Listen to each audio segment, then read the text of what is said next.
ஓம் நமோ பகவதே வாசுதேவாய. ஓம் நமோ பகவதே குருபவனபுரேஷாய. ஓம் நமோ பகவதே நாராயணாய. ஓம் நமோ பகவதே ஸ்ரீ கிருஷ்ணாய. ஸ்ரீமத் பாகவத மகாபுராணம் 2வது அத்தியாயம். சூதமுனிவர் பக்தியை புகழ்தல். வியாசர் கூறுகிறார், இங்கனம் வேதியர்களது கேள்விகளை கேட்டு மனம் மகிழ்ந்த ரோமஹர்ஷனருடைய புதல்வரான உச்சரவஸ் என்ற சூத புராணிகர் அவர்களது கேள்விகளை புகழ்ந்து மெச்சி மேலே சொல்லத் தொடங்கினார். சூதர் கூறுகிறார், ஒருவரோடும் சேராது தனித்திருப்பவரும் எந்தவித செயலும் அற்றவராக கர்மங்களை ஒழித்தவராக விளங்குபவருமான ஸ்ரீ சுகர் பற்றனைத்தையும் துறந்து செல்லும் போது அவரது பிரிவாற்றமைக்கு அஞ்சிய வியாச பகவான் குழந்தாய் என்று உரத்த குரலில் அழைத்தார். அப்போது மரங்களும் பிரம்மமயமாக ஆகிவிட்டதால் சுகமயமாகி எதிரொலித்தன. அவ்வாறு அசையும் அசையா பொருள்கள் அனைத்திலும் உயிருக்குயிராய் பரவி நிற்கும் முனிவரான சுகாச்சாரியரை வணங்குகிறேன். உலகில் உள்ள அனைசையும் அசையா பொருள்கள் அனைத்திலும் பிரம்மம் பரவியுள்ளது. அந்த பிரம்மத்தினுள் தான் அனைத்தும் அடங்கியது. அந்த பிரம்மமாகவே ஸ்ரீ சுகர் ஆகிவிட்டபடியால் அவர் சுகபிரம்மம். அவரது இதயத்தில் சராசரங்கள் அனைத்தும் பரவியுள்ளன. அதுபோல் அவற்றினுடையேயும் ஸ்ரீ சுகர் பரவியுள்ளார். மரங்களில் ஸ்ரீ சுகர் பரவியிருப்பதனால் குழந்தாய் என்னும்போது அம்மரங்களும் ஏன் என்று பதில் கூறின. அவர் பிரம்மத்திலேயே ஒன்றிவிட்டதால் ஆத்மாவான பகவான் எல்லா பொருள்களிலும் வியாபித்திருக்கிறார். நான் பிரம்மமாக இருக்கிறேன் என்ற மகா வாக்கியத்திற்கிணங்க தானே பிரம்மமாகவும் இருப்பதை உணர்ந்து விட்டார். பிறவிக்கடல் என்னும் பேரிருளை கடக்க இச்சை கொண்டவர்களும் வீடு வாசல் என்கிற சம்சார பந்தத்தில் சிக்கி கொண்டவர்களுக்கும் அவர்களிடம் கொண்ட கருணையால் ஒப்புயர்வற்ற பெருமையுடையதும் உண்மை பொருளான ஆன்ம ஞானத்தை நன்கு விளக்குவதும் நால்வேத பொருளானதும் புராணங்களில் மிகவும் இரகசியமானதுமான இந்த ஸ்ரீமத் பாகவதத்தை கூறிய முனிவர்களுக்கெல்லாம் குருவான வியாசரின் புதல்வரான ஸ்ரீ சுகமகரிஷியை சரணமாக அடைகிறேன். பகவானான ஸ்ரீமன் நாராயணனையும் நரோத்தமனான நரனையும் அர்ஜுனனையும் சரஸ்வதி தேவியும் இந்த ஸ்ரீமத் பாகவத புராணத்தை எழுந்து அருளிய வேத வியாசரையும் வணங்கி பிறவி துன்படங்கடல் ஒழித்து வெற்றியை வழங்கக்கூடிய ஸ்ரீமத் பாகவதத்தை சொல்ல வேண்டும். முனிவர்களே, ஸ்ரீ கிருஷ்ணனை பற்றி நீங்கள் கேட்ட உத்தமமான கேள்வியினால் எனது மனம் மகிழ்கிறது. அந்த கேள்வி உலகிற்கெல்லாம் நன்மையை தரக்கூடியது, நலத்தை செய்ய போகிறது. மனிதன் செய்யும் மேலான கடமை ஒன்று உண்டென்றால் அது எந்தவித பயனையும் எதிர்பார்க்காது பகவானிடம் பக்தி செலுத்துவது என்ற ஒரே நோக்குடன் தங்கு தடையில்லாமல் பக்தி செய்யப்பட வேண்டும். அப்படிப்பட்ட பக்தியால் மனம் அந்தராத்மாவான பகவான் மிகவும் மகிழ்கிறது, மிகவும் திருப்தியும் தெளிவையும் அடைகிறது. இதுதான் உயர்ந்த தர்மம். பகவான் வாசுதேவனிடம் செய்யப்படும் பக்தி யோகம் உலகியல் பொருள்களில் பற்றற்ற தன்மையை, வைராக்கியத்தை அளிக்கும். தர்க்கங்களுக்கு எட்டாத உயரிய பிரம்ம ஞானத்தை கொடுக்கும். வர்ணாசிரம நெறிகளை தவறாது மனப்பூர்வமாக செய்து வருபவருக்கு பகவானுடைய சரித்திரங்களை கேட்பதில் ஆசை ஏற்படவில்லை என்றால் அவர் செய்து வந்த வினைகள் எல்லாம் வெறும் வினைகளே ஆகும். மோட்சமாகிற வீடு பேறு பெறுவதற்குரிய லட்சியம், குறிக்கோள் பணம் சம்பாதிப்பது அன்று. தர்மத்தின் குறிக்கோள் வீடு பேரேயன்றி பணம் சேர்ப்பதல்ல. தர்மத்தை, அதாவது கடமையை சரிவர நடத்துவதற்குத்தான் பொருள் தேவையேயன்றி இச்சையான காமம் முதலிய பயனை பெறுவதற்கல்ல. போகம் அனுபவிப்பது புலனின்பத்திற்காக அல்ல, வாழ்க்கையை சரிவர நடத்துவதற்கே ஆகும். வாழ்க்கையின் லட்சியம் பகவானை அறிந்து பக்தி செய்வதே. அதாவது பகவானை அறிந்து கொள்ள விருப்பமுள்ளவனுக்கு பயனில் பற்றி வைத்து செய்யப்படும் கர்மங்கள் துணை செய்ய மாட்டா. உண்மையான பக்தியினால் மட்டுமே அடைய முடியும். உண்மை அறிந்த சான்றோர்கள் அறியப்படும் பொருள் அறிபவன் என்ற இரண்டற்றதான ஞானத்தையே சத்தியம் என்று கூறுகிறார்கள். உபனிஷத்தை உணர்ந்தவர்கள் பிரம்மம் என்றும், ஹிரண்யகர்பனை உபாசிப்பவர்கள் பரமாத்மா என்றும், பக்தர்கள் பகவான் என்றும் பெயரிட்டு அழைக்கிறார்கள்.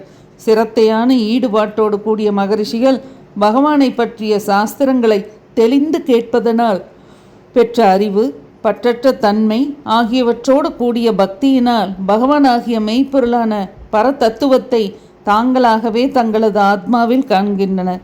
ஆகையால் அந்தன சிரேஷ்டர்களே, மாந்தர்கள் தத்தம் குலம் வர்ணாசிரமம் இவற்றுக்கு தக்கவாறு தங்களுக்கு என்று வகுக்கப்பட்ட கடமைகளை சிறிதும் பிறளாது சரிவர செய்து வருவானாகில் அந்த தர்மமே பகவானான ஸ்ரீஹரியை மகிழ்ச்சியடைய செய்துவிடும். நாம் நமது கடமையை சரிவர செய்து வருவதன் நோக்கம் பகவானை மகிழ்ச்சியடைய செய்வதேயன்றி வேறு பயன் கருதி என்று. ஆகையால் மனதை சலனமின்றி ஒருநிலைப்படுத்தி பக்தர்களுக்கு அன்பனான பகவானை எப்பொழுதும் துதிக்க வேண்டும். அவரது சரிதங்களை கேட்க வேண்டும். உருவத்தை தியானம் செய்ய வேண்டும். திருவடிகளில் பூசனை புரிய வேண்டும். இவ்வாறு நிரந்தரமான பகவத் தியானம் என்கிற வாள் கொண்டு அறிஞர்கள் மனதில் உள்ள கர்ம முடிச்சை அறித்தெறுகிறார்கள். அவ்வாறு இருக்க அந்த முகுந்தனுடைய கதையை கேட்பதில் யாருக்குத்தான் ஆசை பிறக்காது? அந்தன பெரியோர்களே, புண்ணிய நதிகளில் நீராடுவதால் சான்றோர்களின் தரிசனம், சாது சத்சங்கம் கிடைக்கும். சாதுக்களின் நட்பினால் அறநெறிகளில் ஈடுபாடு உண்டாகும். அதன் பின் பகவானுடைய கல்யாண குணங்களை கேட்பதில் விருப்பம் ஏற்படும். பின்னர் பகவானது கதைகளை கேட்பதில் நம்பிக்கை பிறக்கும். பகவானது திருவிளையாடல்களை கேட்பதாலும் சொல்வதாலும் மனிதர்கள் தூய்மை பெறுகிறார்கள். அவரோ பக்தர்களின் நண்பன். தமது கதைகளை கேட்பவர்களின் உள்ளத்தில் பகவான் வந்து அமர்ந்து அங்கு மண்டி கிடக்கும் காமம் முதலிய குற்றங்களை களைந்தொழிகிறார். பாகவதர்களை தினமும் வணங்குவதாலும் ஸ்ரீமத் பாகவதத்தை பாராயணம் செய்வதாலும் காமம் முதலிய பாவங்கள் அழிந்து பெரும்புகள் படைத்த பகவானிடத்தில் அசைவற்ற நிலையான பக்தி உண்டாகிறது. அப்போது ரஜோகுணம் தமோகுணம் ஆகியவற்றால் உண்டாகும் காம இச்சை, பேராசை, காமம், லோபம் முதலியவைகளால் மனம் கெடுதலுறாமல் சத்துவமூர்த்தியான இறைவனிடத்தில் ஒன்றுபட்டு அமைதியை பெறுகிறது. இவ்வாறு பகவானிடம் செய்யும் பக்தி யோகத்தால் மனம் தெளிவடைந்து உலகியல் ஆசையை ஒழித்த ஒருவனுக்கு அந்த பகவானுடைய உண்மையான சொரூப ஞானம் தானாகவே ஏற்படுகிறது. பகவத் ஸ்வரூப ஞானம் ஏற்பட்டு பகவானை தானாகவே தன்னுள் காணப்பெற்ற பிறகு மனதில் உள்ள உலகியல் கட்டுக்கள் தானாகவே அவிழ்ந்து விடுகின்றன. ஐயங்கள் அனைத்தும் சிதறிப்போகின்றன. முன்வினை பயன்கள் அழிந்து போகின்றன. ஆதலால் பெரியோர்கள் பெரும் மகிழ்ச்சியோடு பகவானாகிய வாசுதேவனிடத்தில் மனதை தூய்மையாக்கும் பக்தியை செலுத்துகிறார்கள். சத்துவம், ரஜஸ் தமஸ் என்ற முக்குணங்களும் பிரகிருதியான மாயின் குணங்கள். இம்முக்குணங்களையும் ஏற்று பரம்பொருளான பகவான் ஒருவரே. இவ்வுலகின் ஆக்கல், அழித்தல் ஆகியவற்றின் பொருட்டு பிரம்மா, விஷ்ணு, சிவன் என்ற பெயர்களையும் ஏற்கிறார். அந்த மூவருள் சத்துவமூர்த்தியாகிய பகவான் வாசுதேவனால் தான் இவ்வுலக மக்களுக்கு நன்மை உண்டாகின்றன. மண்ணின் வேறு வடிவம் தாங்கிய விறகு கட்டையை விட அதிலிருந்து உண்டாகும் புகை மேலானது. அப்புகையை காட்டிலும் வேதங்களில் கூறப்பட்ட யாகம் முதலிய கர்மங்களை செய்து நற்பேறு பெற பயன்படும் அக்னி, கார்கபத்தியம், ஆகவனீயம், தட்சிணாக்கனி என்று அழைக்கப்படும் முக்தி மேலானது. கட்டை தாமச குணத்தினை உடையது, போட்ட இடத்தில் கிடக்கும், அசையாது. புகை ரஜோகுணம், சுழன்று சுழன்று வரும். அக்னி சத்துவகுணம், அனைத்தையும் எரித்து சாம்பலாக்கி தூய்மைப்படுத்தும். அதுபோன்று தமோகுணத்தை விட ரஜோகுணமும் ரஜோகுணத்தை விட பரம்பொருளான பிரம்மஸ்வரூபத்தை விளங்கச் செய்யும் சத்துவகுணமும் மேலானது. ஆகையால் முற்காலத்தில் முனிவர்கள் தங்களது நன்மையை கருதி தூய்மையானவரும் சுத்த சத்துவ ரூபவருமான பகவான் வாசுதேவனை சரணமடைந்தார்கள். இப்போதும் அந்த முனிவர்களை பின்பற்றியவர்கள் இவ்வுலகியல் கட்டுக்களை உதறித்தள்ளி விடுபட்டு முக்தியை அடைகிறார்கள். முக்தி இன்பம் கருதினோர் பயங்கரமான உருவமுடைய பூத தலைவர்களை, தமோகுணம் ரஜோகுண செய்களையுடைய சாமானிய தேவதைகளை விடுத்து, ஆனால் அந்த தெய்வங்களை நிந்தனை புரியாமல் அமைதியாக ஸ்ரீமன் நாராயணனையும் அவருடைய அவதாரங்களையுமே வழிபடுகிறார்கள். இயல்பாகவே ரஜோகுணம் தமோகுணம் கொண்டவர்கள் பொருள், ஆளுமை, மக்கட்செல்வம் ஆகியவற்றை விரும்பி தங்களை போன்று ரஜோகுணம் தமோகுணம் மேலிட்ட பித்திருக்கள், பூதங்கள், பிரஜாபதிகள், பிரம்மன் உட்பட ஆகியோரை வழிபடுகிறார்கள். மறைகள் யாவும் வாசுதேவனான பகவானை பற்றியவைகள். யாகங்களும் பகவானையே சார்ந்தவைகள். யோக சாஸ்திரங்களும் அப்படியே. கர்மங்களும் வாசுதேவனை அடைவதையே பயனாக கொண்டவை. அறிவு நல்கும் அறநெறி நூல்கள் அனைத்தும் வாசுதேவனையே கூறுகின்றன. தவத்தின் பயனும் வாசுதேவனே, தர்மமும் வாசுதேவனையே சார்ந்தது. அடையப்பட வேண்டியவனும் வாசுதேவனே. எங்கும் பரவி நிறைந்து விளங்கும் பகவானான வாசுதேவன் முக்குணங்களுக்கு ஆட்படாதவராக தனித்திருந்த போதிலும் முக்குண வடிவமானதும் காரிய காரண வடிவமானதுமான தன்னுடைய மாயையினால் முதலில் இந்த உலகத்தை படைத்தார். அந்த மாயையால் உண்டான எல்லா பொருள்களிலும் பகவானே உட்புகுந்து நிறைந்து விளங்குவதால் குணமுள்ளவன் போல் தோற்றமளிக்கிறான். உண்மையில் அவன் முற்றிலும் நிறைவான ஞானந்த செறிவானவன்.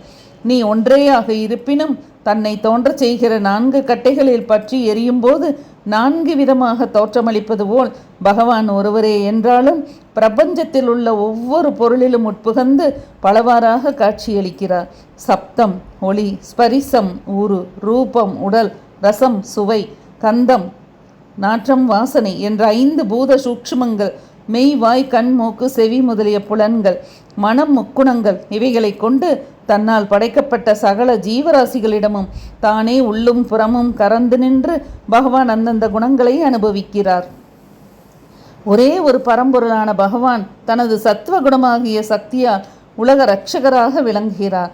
அமரர், மனிதர், விலங்கு முதலிய பற்பல பிறவிகளில் லீலையாக அவதாரம் செய்ய விருப்பம் கொண்டு உலகம் அனைத்தையும் காத்து வருகிறார். ஸ்ரீமத் பாகவத மகாபுராணம் 1வது ஸ்கந்தத்தில் 2வது அத்தியாயம் முற்றிற்று. ஓம் நமோ பகவதே வாசுதேவாய. ஓம் நமோ பகவதே குருபானபுரேஷாய. ஓம் நமோ பகவதே நாராயணாய. ஓம் நமோ பகவதே கிருஷ்ணாய.